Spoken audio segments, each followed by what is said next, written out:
Alright guys, TacticalRab here, and today I hope you're all doing well and enjoying your day. So far it's that time of year again, Rostermania is back on the table, and this time the big dogs are getting involved as well. iLLeY confirms last night OpTic have dropped him, removed him from the roster. iLLeY is gone, Zio is over after just one event. Is this the right decision? Where will iLLeY go next? And who is that replacement potentially going to be? Very much enjoyed your thoughts in the comments below. Hit the like button if you enjoy. Subscribe if you're new as always, I'd greatly appreciate it. Don't forget to hit the sub button as well, because yeah, we're nearly at 100k and there's a lot you guys don't want to miss, I'm sure, over the coming days. Let's dive into where this began. Firstly, though, with an update on Season 2 of Call of Duty Modern Warfare. Can you notice here where the multiplayer updates are? It might take you a few seconds to finally find in the very top right-hand corner some things that are changing here in multiplayer. This is what we have. So, ranked play is arriving. The other key thing here is, finally, obviously, the other key thing here is the multiplayer maps. I find this hilarious that the two new maps they're adding, one of them is Museum, that was in the game in the beta. They removed it, I thought, due to copyright reasons, maybe just so they could save it for this map pack update. I don't really know. That's now back in the game. That is a massive map. Now, in fairness, there have been massive maps in COD history that are playable for certain modes. Arclov, Peak, Search and Destroy, Modern Warfare, even Moscow in Treyarch's game, Black Ops Cold War, was pretty big, had some unusable spaces, or usable, but they weren't relevant, but it still worked for Hardpoint and Search. Probably wouldn't have worked so much for Control. And then we've got Dome, a kind of classic Modern Warfare 3 map they're bringing back again. So, I mean, yeah, there's nothing new here, really, in this map pack, but maybe there'll be something playable. I guess we'll have to stay tuned to see how that works out, and also some confirmation that ranked players here, we believe the system's going to be rather similar to what we had last year in Vanguard, but at least it is finally in the game in the middle of February-ish, which is honestly not too dissimilar to where it was last year, even though the fact that they said when this game launched that ranked play was about to come out after release. Let's talk Rostermania, though. So firstly, this quick note on Florida Mutineers. Dave Paddy has been noted here as a free agent in the Challenger side, which definitely implies that a three-man change might be incoming for Florida. We know Havoc is staying. We know Brack is coming back. The other two members that were unknown, Vickle, of course, is gone. Major Maniac is gone. The question is Dave Paddy gone as well? And they bring another AR into the fray and, potentially another SMG into the mix as well, a Capsule type figure potentially. Capsule actually tweets this out last night, so implying that maybe he's back in business as well, in terms of, well, we know that Florida are holding trials right now. Would be surprised if Cap isn't getting a trial over there. There's also talks about this player Dak that was rumored to actually go to Los Angeles Thieves instead of Capsule when they needed a substitute. They chose Capsule instead just because he had a bit more match experience. But this player Dak, this, obviously Capsule as well. There's other names, the likes of Ghosty, we'll talk about him and more in a second, that is being considered by Florida, might have already trialed at Florida. And another name that was very surprising to me, we'll talk about in a few minutes time, that also might be getting a trial at Florida as well. The other side, though, of the battle of the blow it up at the bottom of the league is the London Royal Ravens. And this is interesting, because if I was London, what I would do is I would just try and bring in Gizmo and Harry, maybe make a change in the SMGs, who knows. But I would try and get Gizmo and Harry back. They were good for London when they were in there last year. The AR line has not been so good for London so far this year, but Harry has actually replaced Lucky on the Elevate roster. Very strange, but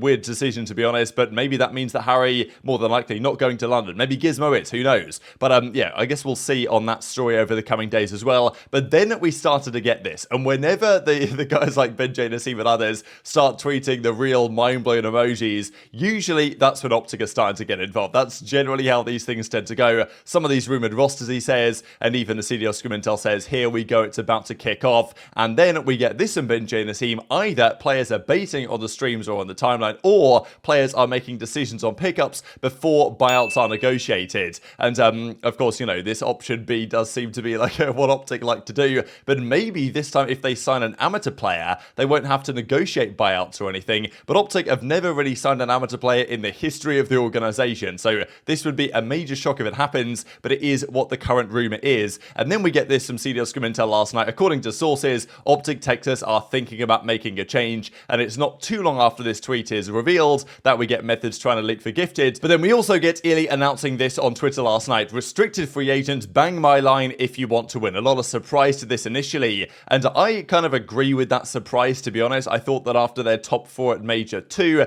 they would think, you know what, we were a few small mistakes away from taking it to the next level. And look, at the end of the day, there was a lot of OpTic fans not happy about the Flanks power rankings when they put OpTic in the B tier, which I think is totally justified to put the B tier. But obviously, OpTic also agreed with that assessment because changes are being made. Now, Shotzzy, the Warlord, he's back at it again. you know, thinking about making a change. And look, this guy is not afraid to drop, you know, his friends, his teammates if he feels like it's best for the team. And we know that Shotzzy and Dashy have been playing at a very high level lately, and iLLeY and Huke not so much. We talked about it after the major. Dashy wasn't so happy with how things went down. Clearly, Shotzzy not happy with how things went down either, and iLLeY confirmed to be gone. So really tough scenes for iLLeY in a way, because he was dropped in the off-season. There were rumours that because of his thumb injury, they were kind of going to say to iLLeY, hey, do you want to just step into like a substitute kind of coaching role for a bit for our team, and then when Scump retires at the end of this season, you can then come back in, something like that. That was a rumour that was floating around. iLLeY, though, maybe wasn't happy with that or whatever. I'm sure he wanted to play and was like, yeah, screw it, is that like I'm out or something? Because you remember when he got dropped, he tweeted like, see you next year or something, right? Kind of implying that he was going to get his revenge. And then after they did that tweet, they dropped him. They then, of course, brought him back a couple of days later and said, yeah, guys, it's all fine. All the problems have been smoothed over. No issues at all. And people like me were like, hang on, that doesn't really fully add up here. They've said this a few times this season, and every time they've made another change. Of course, they had the major changes in the off-season when they then ran them back regardless.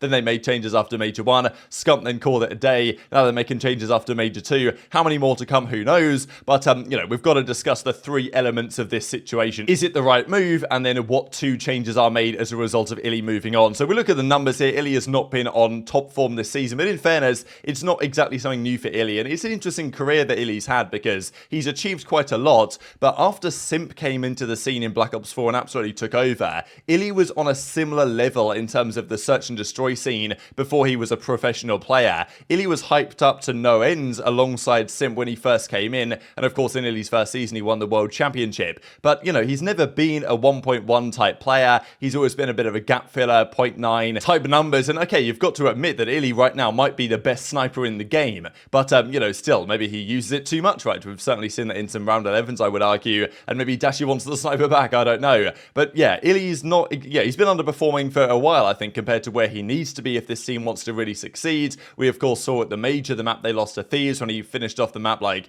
4-23, or had a pretty hard, I think it was like 13-10 and finished 18-35 or something. Like, he had a pretty rough finish to the map. And maybe you just see that too often, right? And this is the thing, I look at this OpTic team, I look at Thieves, and I say, okay, where's the upgrade? If you want to make a change, it's tough to make one that improves the team. Same with FaZe, even I would say the same with, you know, the New York subliners, right? You look at that team and say, okay, which changes could I make to actually improve the team with their SMG chemistry and everything? Not really. I look at OpTic though, and I'm like, okay, Shotzzy and Dashy are unreal, but I think there's upgrades for Huke, and I think there's upgrades for iLLeY on the market, to be honest. Or at least even if they're not on the market, then you can make it work. Now, if I was the GM, I would have probably said, you know what, let's try and get Pred. If you can't get Pred, let's maybe get a seam, and then just switch out iLLeY until you find an appropriate flex in that position, and then get Pred in at the end of the season. I don't know. What they've decided to do, though, is keep Huke, at least for now, and iLLeY is the one to be dropped instead. Is this the right move? If he goes to the general manager, would you have dropped Huke? I think it was a bit early to do that, to be honest, but clearly, whatever's going on with iLLeY, it wasn't working out. They've had him on the team for longer. They even mentioned that there was some reason in the offseason they were going to drop him,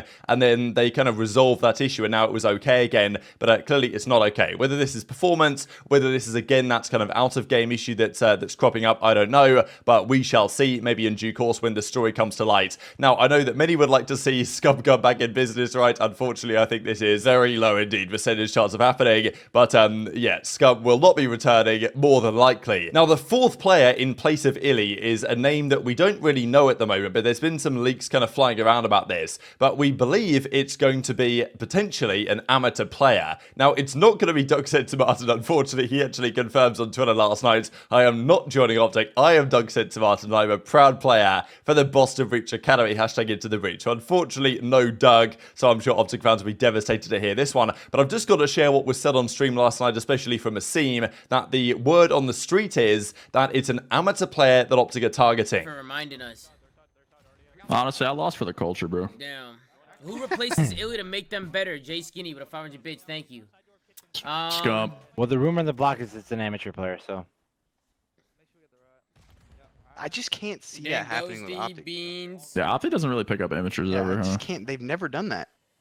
Well, since I line them now, so. This is actually the first time that they'd ever do that. It's Right? They've different never done it, I times. don't think. I don't think they've Different done it. times. Now, of course, OpTic targeting an amateur player means there's no real buyouts involved. They could definitely sign this player. They wouldn't have to deal with all the drama of the pred negotiation, buyouts, and all this type of stuff they've had before. But they've, like, OpTic have never done this right. We talked about it with OpTic Beans in December time when Dashy was getting dropped from the team. Could Beans come through? I'm pretty sure Shotzzy never even heard of Beans, right? We'll talk about Beans more here in a second because there's some drama with him as well. But if they were to sign him, they'd have to get him off the Boston Breach Academy bench, and, you know, it wouldn't have been so easy maybe to make that work. And also, the pred negotiation fell through, but they've never done an amateur player, right? Even looking back to Dashy in the kind of when they picked him up in Black Ops 4, he was still on a pro team in Complexity for the year prior. So this would be a real change of strategy for OpTic if they went for a guy like Dan Ghosty. But we heard a couple of days ago now, I think on the flank, that Dan Ghosty is being considered or potentially getting trialed by multiple CDL teams. And you look down the list of teams that have said they're making changes, or at least have implied they might be making changes, there's not many that would need a player in the flex role like Ghosty. Florida, I'm sure, have trialed him, but outside of that, what other teams actually need a player like Ghosty? I mean, I'm sure many could potentially improve from him, but, you know, the teams that are considering making moves, not really that many. So maybe OpTic were one of those ones that were being mentioned at the time. Now, of course, the other part of the story, if Ghosty was to potentially join, and of course, as a free agent in Challengers, potentially, they could definitely get that player if they, you know, and I think they're scrimming on Friday again, so they must be confident in whatever team they're forming, or they're going to give it a couple of days just to see what other options are there out there, though, apart from Ghosty in that flex position. Could they get Sib off Seattle Surge? That'd be kind of ideal. Probably not going to happen, though. But also, where does iLLeY go as a result of this, right? Is there an AR position around the league that iLLeY could step into right now? Because I'm sure many teams would want to potentially bring iLLeY into the fray, but, you know, whether they can make it work on a relatively short-term basis, that's the thing. There's only a week off right before the matches start. These teams have to act fast. Now, the rumor is that's going around at the moment that possibly iLLeY is going to Boston instead. Beans, we know, was coming into the team for Methods, right? So it was going to be minus Methods, who retired, plus Beans, their star academy player. Makes a lot of sense. However, he tweets this out last night, any teammates, and then kind of, you know, Circus, Cloud, all this type of stuff, maybe clowning on, potentially, either he's just baiting, right? But given the fact that iLLeY is now a free agent, and let's be honest here, right? What do Boston lack? They lack some ice in Search and Destroy. They lack some leadership, I would say. If they bring Beans in for Methods, like, where is the leadership on that team? It doesn't really exist. So as much as I like Beans, and I think that individually he's probably a more talented player, I would say, than iLLeY in terms of pure performance, for what Boston need, iLLeY actually might be a better candidate to take them to the next level, you could argue. So maybe Beans has been brought into the team for like a day. I think they scrimmed Thieves. He played well and did quite well, but now they're thinking, you know what, iLLeY's available, let's get him instead. So possibly there's something going on here, and Beans has now been dropped from Boston after being on their team for like a day, and now he's potentially back on their academy. What does that mean for AR Doug? I don't know, but could Beans go elsewhere, right? Given the fact that Flora are making a three-man change, and they maybe wanted Ghosty, and now Ghosty might go to OpTic, then, you know, should Florida get Beans instead, or should OpTic just get Beans now instead, and do a trade there with Boston? Like, I don't really know what you guys think about this in the comments below, so there's a few questions to answer here. Was this the right move in the first place? Was a change necessary? And I kind of agree that a change was necessary. Watching that OpTic team in the major, I just felt like these guys, it's going to take a miracle for them to win an event with the way they're playing. Like, just their play style was just, and obviously iLLeY individually, the slaying wasn't quite there either against the top teams, it felt like. So, you know, I think it's arguable that this change was necessary. Is it the right move bringing in a guy like Ghosty? We'll see in due course if they do it. And where is iLLeY going to go as well? Especially because Pred, that's not happening, at least yet at the moment. Maybe down the line, if the team continues to struggle, they think, you know what, let's try and get Pred early and get rid of Huke as well. But then they're seriously pack-a-punching their team. But for now, we're going to have to leave it there. So very much enjoyed your thoughts in the comment section below. And as Brian Stats points out, Zeo lasted only one tournament, and that trio has never placed worse than 4th. But yeah, 4th is simply not good enough. Hit the like button if you enjoyed, subscribe if you're new, take care, and I'll see you next time.